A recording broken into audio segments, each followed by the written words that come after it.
Now, there are 9 persons that have been killed and 10 others that have been wounded in a fresh violence that has erupted in Manipur. Now, there has been a gunfight that has led to these deaths. Now, there was a group of armed assailants who descended upon an area in ethnic violence hit Manipur. Now, while we try to comprehend that despite these outreach programs that have been initiated by the Government of India, by the Home Ministry itself, and there was in fact Himanta Biswa Sarma who had been sent to Manipur to take stock of the situation, to speak to the Manipur Chief Minister, to speak to the communities. Why has there not been an end to the violence, an end to this arson that is taking place? I'm going to start off my conversation with 2 spokespersons, one of the Kuki tribes and the other one of the Meitei community. I start with Bhagat Oniam. He's a JNU professor and he belongs to the Meitei community in Manipur. Now, Bhagat Oniam, what has gone terribly wrong that these overtures that have been made by the central government, by the Ministry of Home Affairs, have not really brought about the peace that people were looking for? In fact, both the Meitei community and the Kuki tribe have refused to participate in a governor-led committee that was formed by the Ministry of External Affairs. So, what are the differences of opinion for both the communities? Can I come little later? There is some issues with my link. Am I audible? Yes, you are. Okay. Can I come back little later? Sure. I'll come back to you. Mang Nyate also on the telecast with me. He's a Kuki voice. Mang, the same question to you that I asked Bhagat Oniam. Well, I belong to Kuki Zomi tribe. My name is Mang. And I think the reason why things are not improving to me would be that on both sides, people are not really serious about peace. The government, to me, is not really serious about peace. It's all about words, but no actions. So I believe that, the trust deficit has gone deep, and we are just talking about peace with our mouths, but there is no evidence of peace that has been extended extensively in Manipur. So, but Mang, do you also agree that at this point of time, the status quo that has been maintained in Manipur, there are a number of people who have been displaced, their houses have been destroyed, now they can't even step out because there's curfew that has been imposed, there are a number of times that internet has been suspended, students can't go to schools, people can't go out to do their jobs, the fuel prices, the food prices, they have increased manifold, there are innocent lives that are at stake, that are being killed. Now, in such a situation, at least in the interim, there needs to be a peace treaty that needs to be signed with the Government of India, because irrespective of which community is triggering the fight, it is the common person, it is the innocent people who are bearing the brunt of it. Yeah, exactly. Now look at the way how the peace committee has been structured, and so the perpetrators that the tribal are accusing, mainly with our respected chief minister being one of the heads for the peace committee. So had peace been the main objective, I believe we would not have to have this kind of discussion after a month. So I don't know what went really wrong, but I don't think people are really serious about peace. It's just about words. Okay. So do you think this outreach program of Amit Shah, the Home Minister, who arrived in Manipur a few weeks ago, he spent about 4-5 days over there, and then there was also the Northeast in charge of the BJP, and the Assam Chief Minister Himanta Biswa Sarma, he was also sent a few days ago to review the situation. Do you think these overtures have not really made the kind of impact that it should have? Yes. What more could have been done by the government of India to improve the situation? Again, I think the peace committee has to be restructured, and we have to put somebody that, at least from the tribal side, that gain the trust and respect. So we need to put people whom from both sides has some kind of trust to bring lasting peace in Manipur. I think we need to look at how this structure has been established to maintain real peace.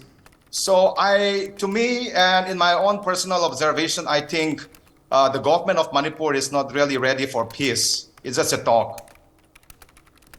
Okay. Okay. You know, that's an important point that you mentioned, that the peace committee that is led by the governor needs to be more inclusive, needs to be restructured. I'm going to put the same question to Bharat Oenam, who joins me back on the telecast. Bharat, why is it that the Meitei community members as well as the Kuki community have now rejected the peace committee that has been formed under the leadership of the governor?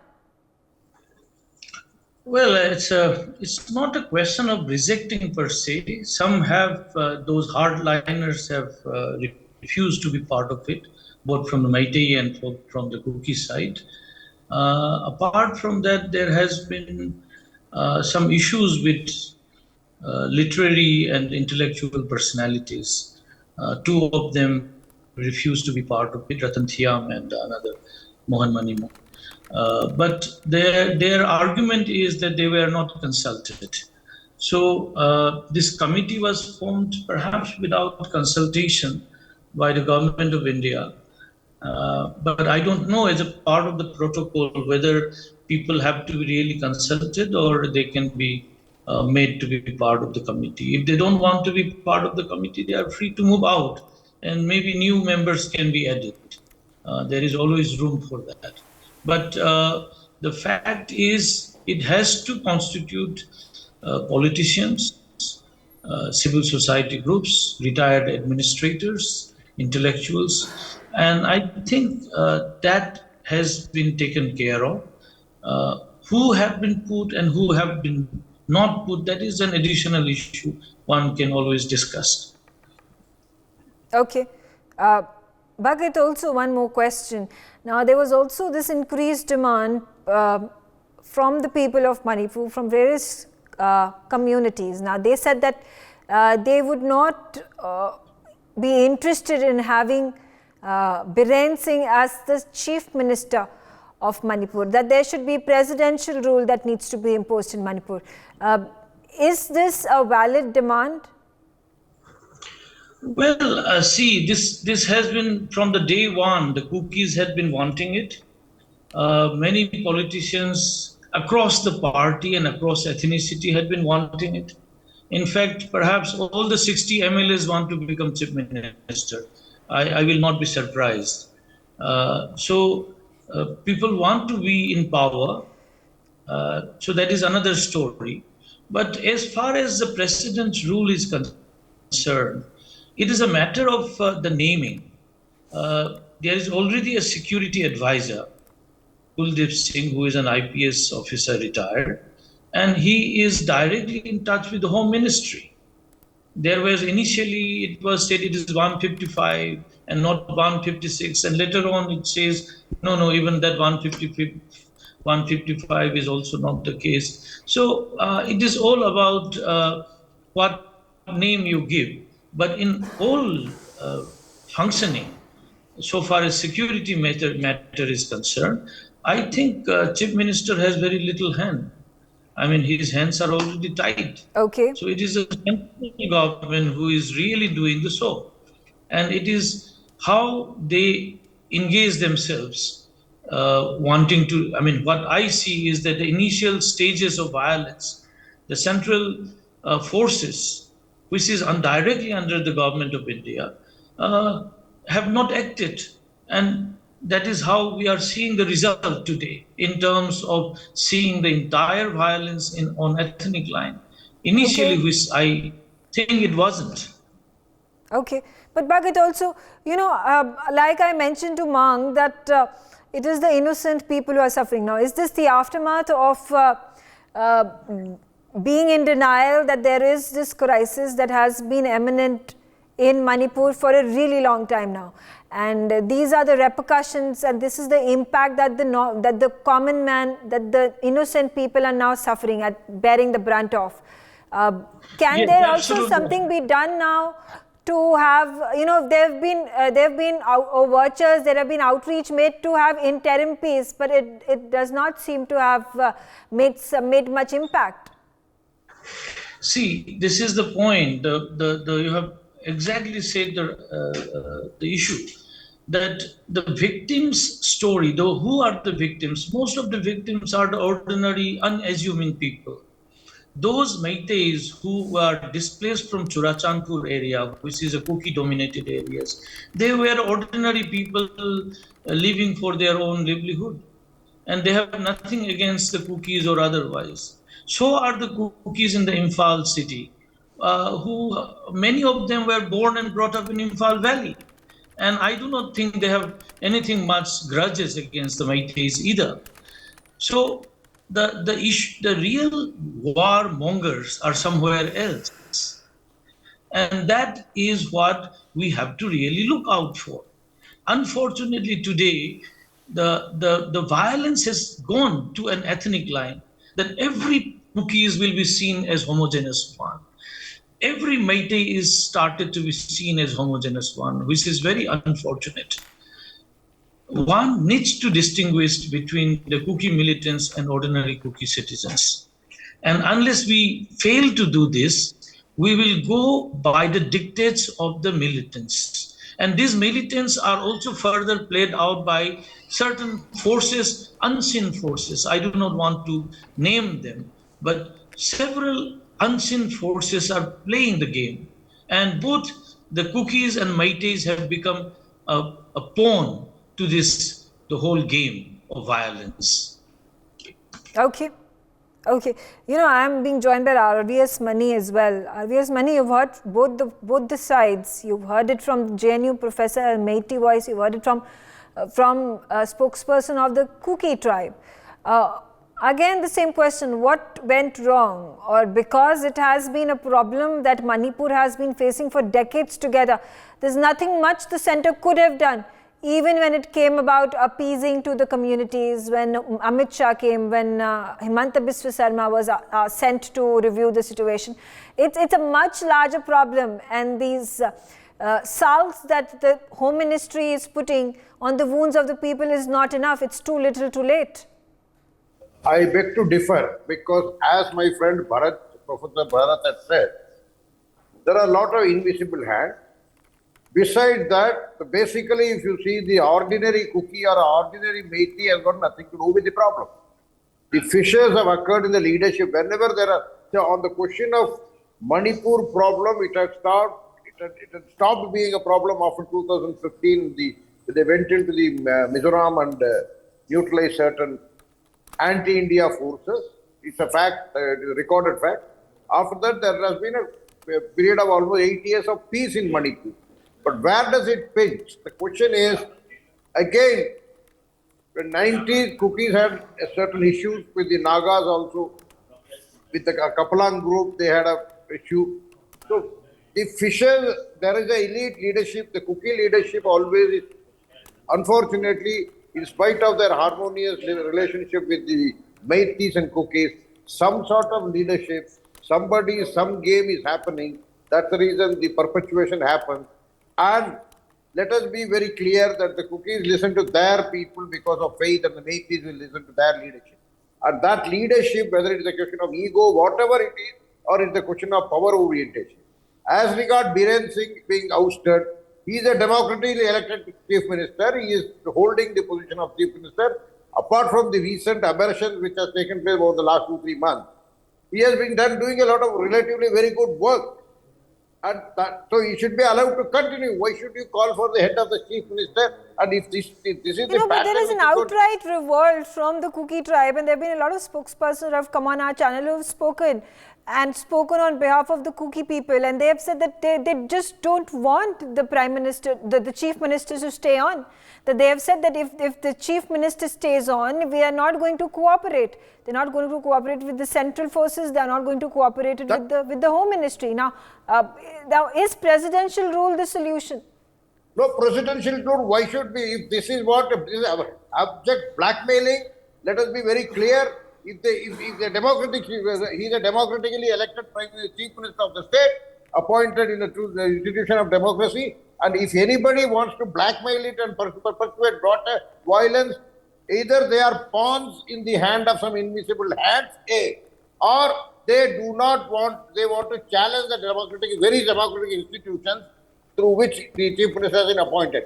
So that should be outrightly rejected, and beyond that, certain basic conditions have to be put before any peace committee, before any initiative is taken, before any negotiations take place, that yes, these are all factors which are complete no-no.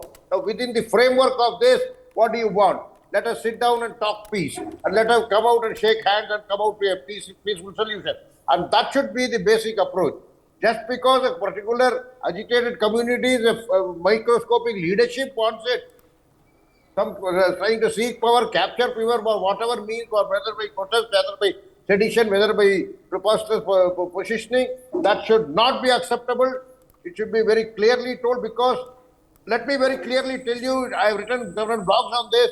2015 onward, lot of investment in infrastructure and so many things have gone into Manipur or the Northeast as a whole.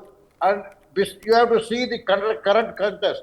Now we are planning to go for the look east policy of the Prime Minister, and Calcutta to Bangkok road is also expected to come out in 4 days or 4 years or 5 years time. So these are all developments which could challenge certain Western interests in those areas.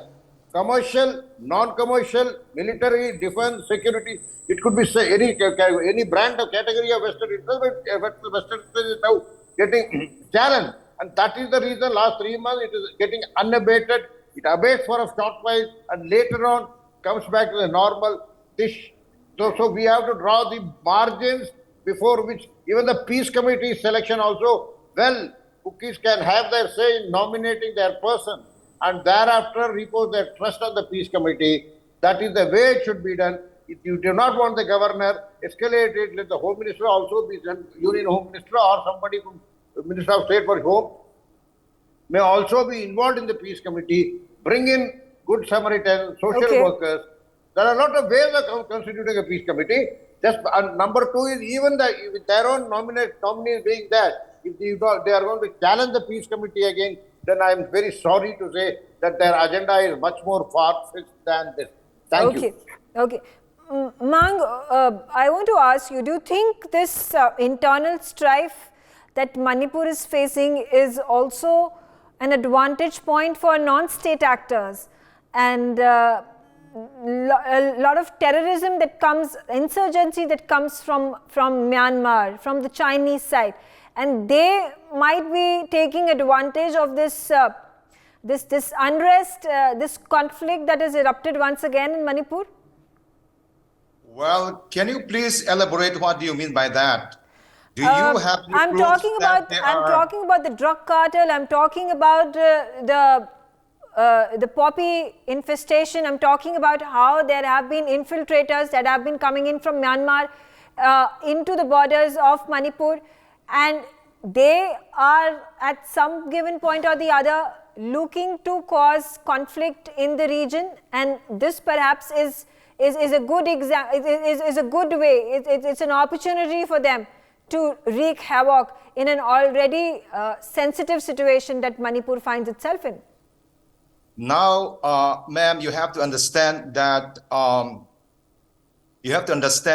there are lots of Meitei militants also in the borders of Myanmar and Manipur, and I have not known and I have not heard that there are Chinese influx or militants influx from Myanmar coming in and causing havoc. As of now, if you can give me a proof of those people and those groups, then I'll be able to comment. Otherwise, I cannot just make a vague statement, just an absurd assumptions saying that it could be these groups or that groups unless and until you are able to prove which particular group are you talking about, you Okay. know. Okay. And when you are talking about poppy cultivations, let's not only look at the Kuki or Zomi dominated areas. Let's look at Manipur as a whole. What Okay. about other places? What about other districts? Are there any other poppy cultivators as well? Okay. Let's be extensive in our observation. Let's not try to single out one groups of people and I'm going to raise the blame them. same question with Bhagat Oenam. How do you think the situation pans out, especially when it comes to insurgency from across the borders? Yeah, just one quick point before I enter into that. The question you raised about Biren Singh. The point is, till the other day, I mean, till April, everything was going well. His previous tenure was also very well. He was going very well with all the tribal communities. In fact, many Meiteis felt that Biren Singh is more appeasing the tribals and alienating himself from the Meiteis. This was the charges of the majority Meiteis. Many Nagas have started liking him. Many Kukis. I mean, in fact, out of the 10 present MLA BJP, 2 are holding ministerial position. So they had been all working together. What led to the crisis? And the point of departure, perhaps, between the Kuki MLAs and the Biren Singh and also Kuki civil society is the issue of eviction. That, you know, many illegal migrants entering into poppy cultivation and the creation of the drug, all this trade. So this was something that Kuki's civil society also objected. I do not know why, because drug trafficking and drug trade is not an exclusive activity of the Kukis. Nagas are involved, Meiteis are involved, Meitei Pangals, even Manipuri Muslims are also said to be involved. And this is a proof. The number of people caught are not the Kukis in the highest number. The highest number is the Manipuri Muslims. Then the Kukis, come then the Meiteis. So it is a well-known matter that there is a whole nexus of politicians, insurgents, drug mafias, all involved in this illegal activity. But my surprise is that when so many people are caught and all these deforestation activities are to be arrested, why did the protests come from Churachandpur strongly? They should in fact join hands with the state government to eradicate this illegal activity. And the whole link between the people infiltrating from outside, and this has already been proven, and many talks are already on. In fact, Lieutenant General L.N. Singh has already tweeted, even to the Prime Minister office, that there has been around 300 to 400 militants, whoever it may be, most likely PDF, who is fighting the Burmese army, have come to this side of the border. Maybe they are chased out by the military junta, but their hands in this present crisis should not be completely thrown out. Okay. There is high possibility. Okay. Yeah. For more such videos, subscribe to the NewsX YouTube channel, hit the bell icon.